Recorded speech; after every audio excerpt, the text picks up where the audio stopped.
Yo, this ain't just a story. This is straight up nightmare fuel from real history, twisted, cold, and buried deep in the dust of old India. Let me take you back. The year was somewhere in the early 1800s. India wasn't the India you see today. No traffic, no phones, no cops on every corner. Just long, empty roads, thick jungles, and travelers disappearing like they were never even born. People whispered about a cult. Not just any gang, nah, this was the Thuggy. These dudes didn't rob banks or pull heists, they played the long game. They smiled, laughed, traveled with you, earned your trust, and then they killed you. Quietly, clean, no blood, no noise, like you never existed. And right at the center of all this darkness stood one man, Behram. They called him a jemadar, basically a boss, but don't get it twisted. This guy wasn't just a leader. He was a legend of death. According to records, this man was responsible for 931 murders. Yeah, you heard that right. 931. That's not just evil. That's something else entirely. The first encounter. It started with a traveler named Daniel Hargrove, some British dude looking to explore India, young, curious, and completely clueless about what he was walking into. Daniel met a group of friendly locals on the road.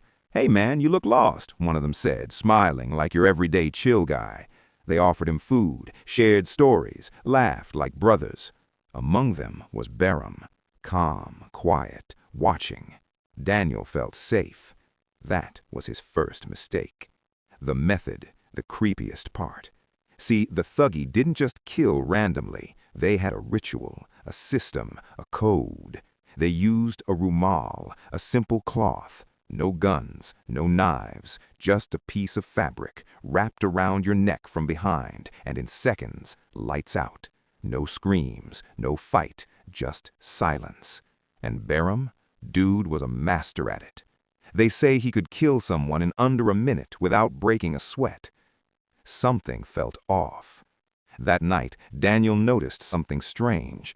The group stopped near a quiet patch of land. Too quiet. No birds, no insects, just stillness.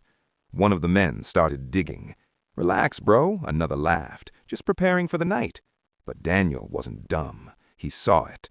A shallow pit, too neat to be random, too familiar, like it had been used before. The moment everything changed. Later that night, while everyone pretended to sleep, Daniel heard whispers, low, serious, almost ritualistic. And then he heard a name, Behram. And suddenly, the whole vibe shifted. This wasn't just a group of travelers. This was them, the killers people whispered about, the ones who vanished entire caravans. Daniel slowly opened his eyes and saw Behram staring at him straight in the dark, not blinking, not moving, just watching, like he already knew Daniel wasn't gonna make it till morning. The night air felt heavy, like something bad was about to go down. Daniel didn't move, didn't even breathe properly. Across the fire, Thug Behram sat still as a statue, eyes locked on him in the darkness. No expression, no emotion, just cold calculation. The realization. Daniel turned his gaze away slowly, pretending like he was still asleep. "Stay cool, don't freak out, just act normal," he told himself. But his heart, man, it was pounding like a drum solo. He remembered the stories, travelers disappearing, no bodies found, entire groups wiped out overnight. And now, he was sitting in the middle of it. The signal. Out of nowhere, one of the men coughed. Not a normal cough. It was deliberate. Another guy shifted slightly. Then another. It wasn't random. It was a signal. Daniel didn't know what it meant, but he knew one thing for sure. Something was about to happen. The setup.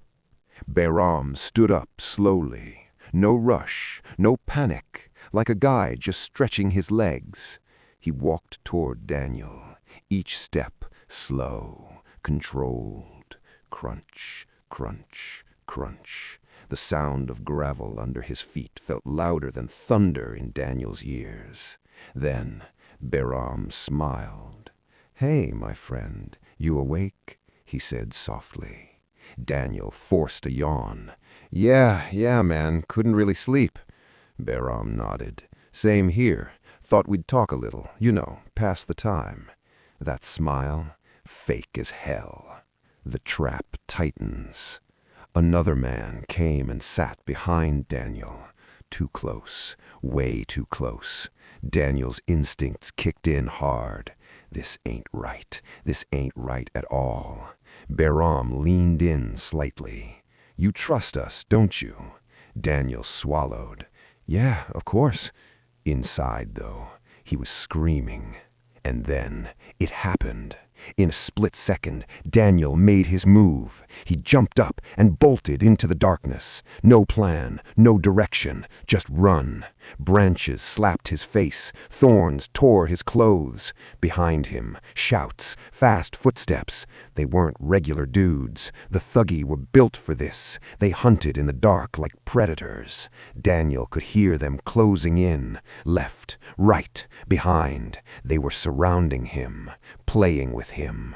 The fall. Daniel tripped hard, hit the ground, air knocked out of his lungs. Before he could get up, a hand grabbed his shoulder, another pinned his arms, and then he saw it, the cloth, the Rumal, held tightly in Behram's hand, face to face with death. Behram crouched down beside him, no anger, no rage, just calm. "You should have stayed, my friend," he said quietly. Daniel struggled, panic flooding his face. "Please, don't! I'll give you money, anything!" Behram shook his head. "This isn't about money." Then he leaned closer and whispered, "This is our duty." The final seconds. The cloth wrapped around Daniel's neck, tight, cold, unforgiving. He tried to scream, but nothing came out. The world started spinning, darkness creeping in from the edges. The last thing he saw was Behram's eyes, empty, like he'd done this 1,000 times before. Silence. The forest went quiet again, just like always. No struggle, no evidence, just another traveler, gone. A growing count. And just like that, the number rose again, from 931 to 930. By the time Daniel disappeared, it wasn't just rumors anymore. It was a pattern. People weren't just going missing, they were being erased. The man who took it personally. Enter William Henry Sleeman. Now this guy, he wasn't your average British officer sipping tea and writing reports. Nah, Sleeman was sharp, observant, the kind of dude who noticed things others ignored. And what he noticed didn't sit right with him at all. The reports that didn't add up. Travelers gone without a trace, caravans vanishing mid-route, no bodies, no witnesses, no crime scenes. It was like people just blinked out of existence. Sleeman slammed a file shut one evening and muttered, "Ain't no way this is random." The theory. Most officers thought it was bandits. Some blamed wild animals. Others just shrugged it off like, "Hey, India's dangerous, what do you expect?" But Sleeman, he wasn't buying it. "Ain't no way these ain't random hits," he said. "This is organized." And just like that, the hunt began. The first clue. Weeks later, Sleeman got his first real break. A man was captured. Not a big shot, just a low-level drifter caught acting suspicious. But when they interrogated him, dude cracked hard. And what he revealed changed everything. The word Thuggy. "They call themselves thugs," the man whispered, shaking. "They travel with you, eat with you, laugh with you." Then his voice dropped. "And then they kill you." Sleeman leaned forward. "Who leads them?" The man hesitated, fear all over his face. Then he said it. "Behram." The moment that name dropped, the room went silent. Even the air felt heavier. Sleeman repeated it slowly. "Behram." The prisoner nodded. "He's not just a man, he's something else." Inside the cult. Over days of questioning, the truth came out piece by piece. The Thuggee weren't just killers. They were a brotherhood, a cult. They believed they were serving a higher purpose. Killing wasn't a crime to them. It was a ritual, a duty. The system. They had rules, signals, codes, every move planned, every kill executed like clockwork. No mistakes, no witnesses, no mercy. And at the top, Behram, the one who never failed, the one who never left evidence, the one who made bodies disappear like magic. Sleeman's obsession. From that moment on, Sleeman was locked in. Sleep, forget it. Food, barely. This wasn't just a case anymore. This was personal. 931 victims, he whispered, staring at his notes. That ain't a killer. That's a damn epidemic. The problem.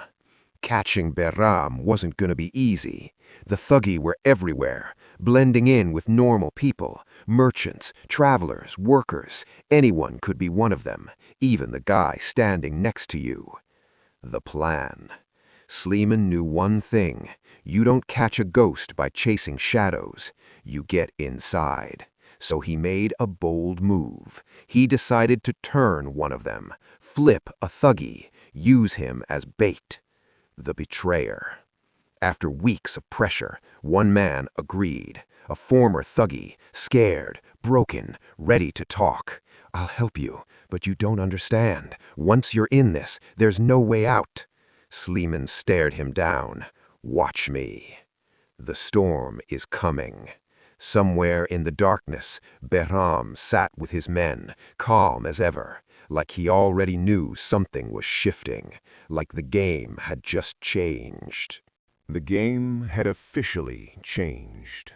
No more guessing, no more theories. Now it was war. The inside man.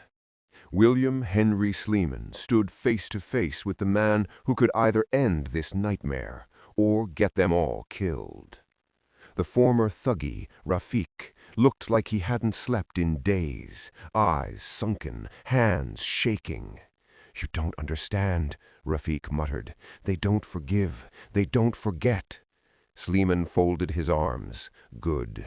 Then we better not mess this up." The plan. Rafiq would go back, rejoin the Thuggee, pretend like nothing happened, and slowly, carefully, lead Sleeman straight to Thug Behram. Simple plan, right?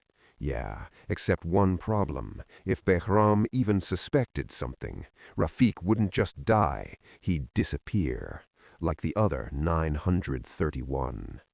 Back into darkness. A few days later, Rafiq walked alone down a dusty road.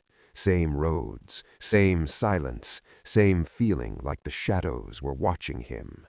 Then a voice behind him. "Long time, brother." Rafiq froze, slowly turned around. 3 men stood there, smiling, but those smiles cold as ice. The test. They didn't trust him. Of course they didn't. Nobody just leaves the Thuggee and comes back clean. One of them stepped forward. "You disappeared." Rafiq forced a laugh. "Got into some trouble. Had to lay low." The man's eyes narrowed. "Prove it." Rafiq's heart dropped. "Prove you're still one of us." The setup. That night, they found a traveler. Young guy, alone, easy target. Same old routine, friendly talk, shared food, fake laughter. Rafiq knew what was coming. He'd done it before. But this time, his hands felt heavy, his chest tight. The moment of truth. The signal came, a subtle cough, a shift in posture. It was time. One of the men nodded at Rafik. Your turn. Everything slowed down. The traveler smiled at him, completely unaware. Thanks for helping me, man, he said. That hit hard. Rafik hesitated, just for a second, watching eyes. From a distance, hidden in the shadows, Sleeman's men watched, tense. If Rafik failed, the entire mission would collapse. The choice. Rafik stepped behind the traveler, pulled out the Rumal. His hands trembled. Do it, or you're dead. That's what his mind screamed. Tears welled in his eyes, and then he pulled. Silence again. The traveler dropped, gone, just like that. Rafik stepped back, breathing hard. The other men, they smiled. Welcome back, brother. The cost. From the shadows, Sleeman saw everything. His jaw tightened. This wasn't just strategy anymore. This was dirty, ugly, necessary. But still, it came with a cost. The reward. The next day, Rafik was brought deeper into the network, closer than ever before, and finally, he heard it. The leader wants to meet you. The name that sends chills. Not a leader, not the leader, the leader. Only one man was called that, Thug Behram. The final step. Rafik now had a direct path, one meeting, one chance to bring down the deadliest killer the world had ever seen. But here's the thing about Behram. He didn't trust easily, he didn't forgive mistakes, and he definitely didn't miss details. Somewhere in the darkness, Behram sat quietly, listening to one of his men speak. This Rafik, he's back. Behram didn't react immediately. Then, slowly, he smiled. Bring him to me. This was it. No more second chances. No more mistakes. Just one move, and everything would either end or go completely sideways. The meeting. Rafik was led deep into the jungle. Not the usual roads this time. Nah, this place felt different. Quiet, but not peaceful. Like the air itself was watching. Finally, they reached a small clearing. And there, sitting calmly on a rock, was Thug Behram. Face to face. Rafik's throat went dry. This was the man, the legend, the nightmare behind hundreds of deaths. Behram didn't move at first, just watched him, studied him, like a predator sizing up prey. Then, finally, "You've been gone a long time," Behram said. His voice? Calm, smooth, way too calm. The pressure. Rafik forced a smile. "Had some trouble, but I'm back now." Behram stood up slowly, walked around him, circling, not saying a word, just observing. That silence, way more terrifying than shouting. The question. Then Behram stopped right behind him. Leaning close, he whispered, "Tell me something." Rafik's heart nearly stopped. "Why do you smell like fear?" The twist begins. Rafik froze. Everything inside him screamed, he knows. But before he could react, Behram laughed softly. "Relax, I'm just playing with you." But nah, that didn't feel like a joke. Not even close. Hidden eyes. Unseen by the thuggy, far in the distance, William Henry Sleeman and his men were in position, weapons ready, waiting for the signal. One wrong move, and it would turn into chaos. The test of loyalty. Behram raised his hand. One of the men dragged in a bound traveler, terrified, struggling. Same setup, same ritual. Then Behram looked straight at Rafik. "Let's see if you're truly back." He handed him the Rumal. The breaking point. Rafik's hands shook again. Not this time. He couldn't do it again. Not in front of Behram. Not like this. The traveler's eyes locked onto his, begging, silent. desperate. The decision. Seconds felt like hours. Then suddenly, Rafik made his move, but not the one they expected. He dropped the cloth and shouted, "Now!" The ambush. Gunshots exploded through the jungle. Sleeman and his men charged in, chaos everywhere. Thugs scattered, some fought back, some ran. The perfect silent killers now caught in loud, messy violence. The confrontation. In the middle of it all, Behram didn't run, didn't panic. He just stood there, watching, almost amused. Sleeman stepped forward, gun aimed. "It's over," he said. Behram's grip tightened. "It's over," he repeated. Then he looked around at the chaos. "You think this ends with me?" Sleeman's grip tightened. 931 lives. That ends today. Behram chuckled softly. "No, that number." He leaned in slightly. "You really believe I counted them all myself?" "The truth." Sleeman frowned. "What are you saying?" Behram's eyes gleamed. "I was never alone." A pause. Then, "We are many." The fall. Before he could say anything else, Sleeman's men grabbed him, chains locked. Game over. Or at least that's what it looked like. The aftermath. Over the next months, hundreds of Thugs were captured. The network began to collapse, and the name of Thug Behram became history. A dark one. But here's the thing. Some say not all of them were caught. Some say the Thugs didn't disappear. They just went silent, waiting, watching, like they always did. Because real evil, it doesn't always die. Sometimes, it just fades into the shadows. The end, or is it?